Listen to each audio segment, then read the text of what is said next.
once that song goes off, it all goes off, man. It's beautiful. I wish I had another 10 of them.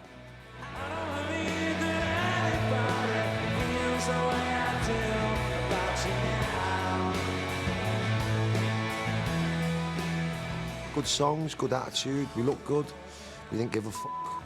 And we were like pretty honest and we had a laugh, you know what I mean? We were like the Pistols, you know what I mean? Growing up in Manchester was great, beautiful, didn't have much to do, which therefore give you a good imagination, you know what I mean?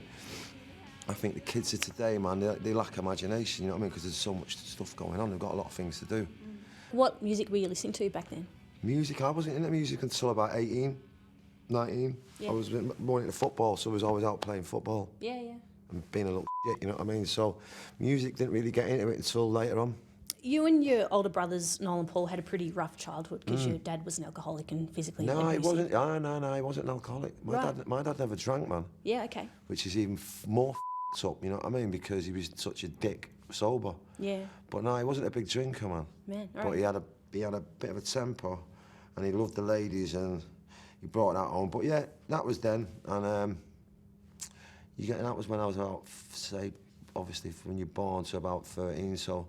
Did those earlier experiences have any influence on the artist that you became? They might have. I mean, they might have. I've never done therapist and that, so I wouldn't know. But I've definitely got I've got anger, man. I don't know if it's to do with that or it's called passion, but no, I wouldn't say I've got anger when I'm walking down the street and, you know, kicking old ladies and booting cats, you know what I mean? But once the microphone's in front of me, yeah, I can muster up some... It's inside you. Yeah, I can muster up some vibe. You recently released your first solo record, As You Were. You've previously described yourself as a singer, so what's it been like writing your own stuff as well?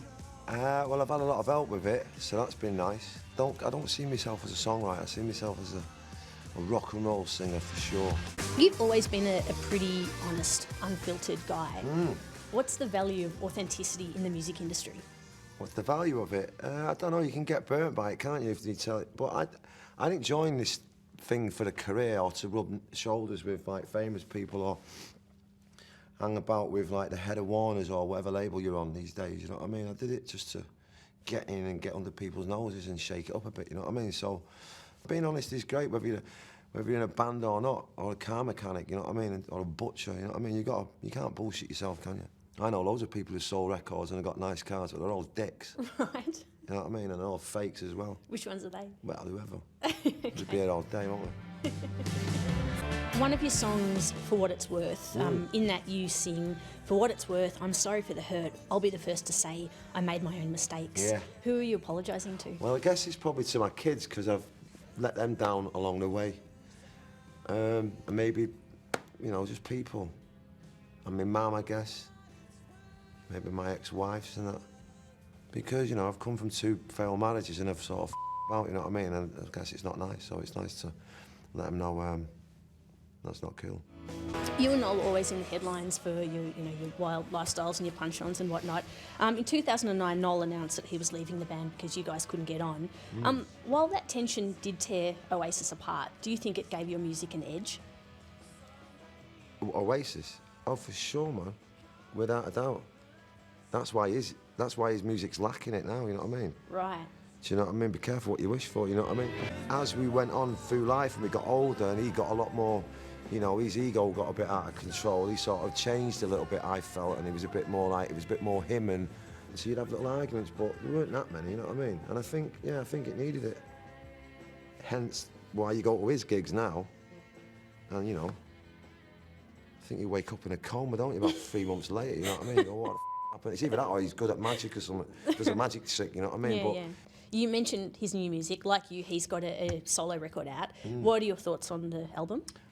Yeah, he's a good songwriter, but I prefer these last 2 ones than this one. I think he's banging on about it being experimental, and I don't think it's that experimental. I just think there's shit songs and just a bit of weird production on it. I don't think if you took it away and said, yeah, play me them songs on acoustic guitar, I don't think they're very good songs. I don't think they're as good as his first 2 albums. He's making out as if he's on some kind of journey, some cosmic journey, but I don't think it's that psychedelic. Hence why he's brought in the bird to play scissors.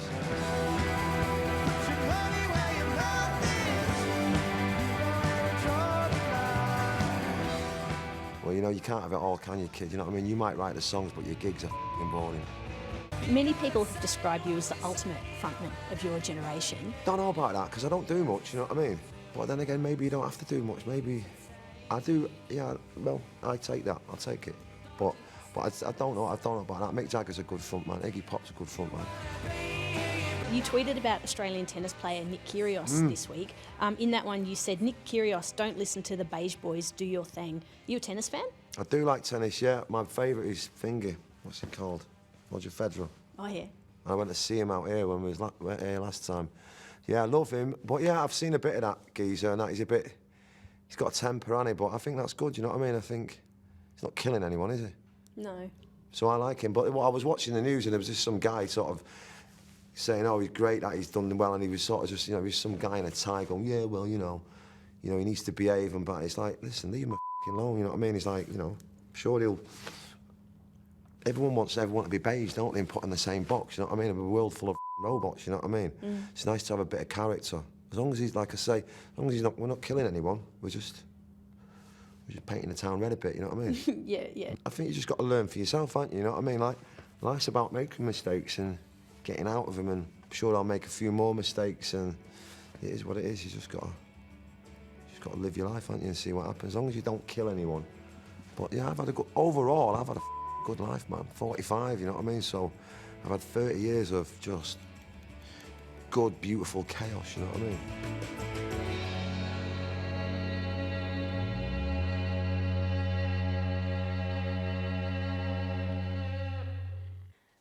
Liam Gallagher there speaking with Monique Shafter.